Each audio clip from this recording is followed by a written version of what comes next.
Tentu kita belum mengetahui tentang seorang pria yang ternyata adalah orang terkaya di antara para saudagar Bugis di akhir abad ke-19 di Singapura. Haji Osman Daeng Passanre Ambo Dalle bin Haji Ali, kelahiran Singapura. Ia dimakamkan di kuburan yang sangat menonjol dengan paviliun mausolem di pemakaman Jalan Kubor di belakang Masjid Malabar, Jalan Victoria, Kota Kampung Gelam, Singapura.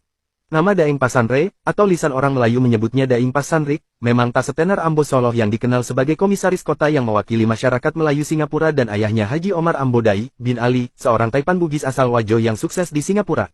Namun, dia yang memiliki hubungan kekerabatan dengan Haji Omar adalah jutawan Bugis paling awal dan memiliki banyak properti di Singapura termasuk toko dan tempat tinggal di seluruh kampung Rohor pada tahun 1899.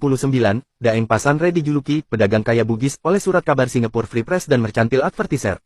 Satu hal yang unik dari riwayat hidup Daeng Passanre Ambo Dalle adalah kronologi yang relatif jelas bagaimana ia bisa meraih status sebagai salah satu saudagar Bugis yang kaya raya di Singapura. Berawal dari sebuah kapal dagang, Daeng Passanre telah menunjukkan bahwa tekad, kerja keras dan konsistensi dapat menjamin masa depan cerah, tidak hanya untuk dirinya sendiri tetapi juga untuk generasi mendatang. Jika merujuk pada catatan pelayaran yang telah tercatat, Daeng Passanre sudah mulai berdagang sejak tahun 1865 dan baru setelah 30 tahun terjun dalam bidang perdagangan dan berjuang seumur hidup berlayar keliling dunia Melayu, Daeng Passanre telah menunjukkan bahwa orang Melayu secara umum dapat berhasil di kota metropolitan Singapura yang dikuasai oleh Inggris, yang memandang setiap warga negaranya setara, tanpa dukungan atau pilih kasih.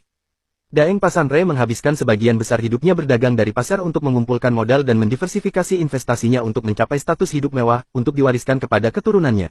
Asal-usulnya, ada beberapa legenda tentang silsilah Daeng Passanre. Menurut peneliti Gilbert Harmonic, Daeng Passanre dan saudaranya merupakan keturunan Lapal Lawa Daeng Marowa, salah satu bangsawan Bugis Wajo yang membangun pusat perdagangan di Muara Pasir, di bawah kerajaan Pasir di pantai timur Kalimantan. Lapal Lawa merupakan salah satu pengikut Lamat Duk Leleng, Arung Peneki dan Arung Sengkang. Sedangkan penuturan Jacqueline Lainton menyatakan, berdasarkan informasi yang diperoleh dari informannya di Singapura dan Sulawesi, seorang saudagar Bugis yang sangat kaya di Singapura menikah dengan saudara tiri bangsawan Bugis Wajo di Sulawesi, yaitu Potaran Reng Tua, dari ibu kandungnya, masyarakat biasa.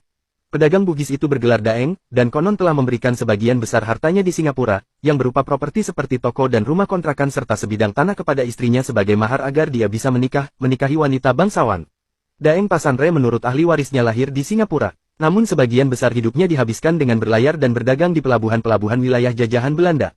Namanya tercatat dalam daftar pelayaran Belanda sebagai nakhoda kapal yang rutin berlayar antara Pasir, Surabaya, Batavia, dan Singapura. Ada dua pola berbeda mengenai jalur perdagangan Daeng Passanre. Yang pertama pada kurun waktu tahun 1870 sampai tahun 1880, ia banyak berlayar antara Pasir, Kalimantan dan Batavia. Pada fase kedua, antara tahun 1880 hingga 1890, Daeng Passanre sering berdagang antara Pasir dan Surabaya. Namun yang pasti seluruh pelayarannya dalam waktu 20 tahun akan berpusat di Pasir. Pasir adalah koloni perdagangan Bugis paling awal di Kalimantan. Merupakan pelabuhan yang dikembangkan oleh suku Bugis Wajo yaitu Arung Sengkang, seorang bangsawan dan Taipan Wajo asal Sengkang, Sulawesi.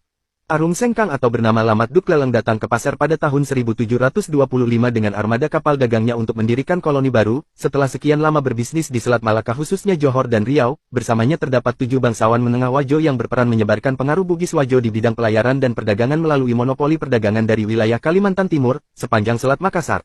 Sebelum meninggalkan Pasir menjadi Arung Matoa Wajo di Sulawesi, ia telah mengangkat wali kota Pasir yang terdiri dari orang Bugis Wajo. Di antara bangsawan Bugis Wajo yang menetap di Pasir adalah Lapal Lawa Daeng Marowa. Ia membangun pemukiman Bugis di Muara Pasir dan menguasai perdagangan di Pasir. Melalui Lapal Lawa, konon, keturunan Daeng Passanre Ambo Dalle dan Haji Omar Ambo Dai berasal. Oleh karena itu tidak mengherankan jika banyak investor real estate asal Kalimantan seperti bangsawan Pasir dan Pegatan memiliki ikatan dagang dan kekeluargaan yang erat dengan keluarga Taipan Bugis di Singapura.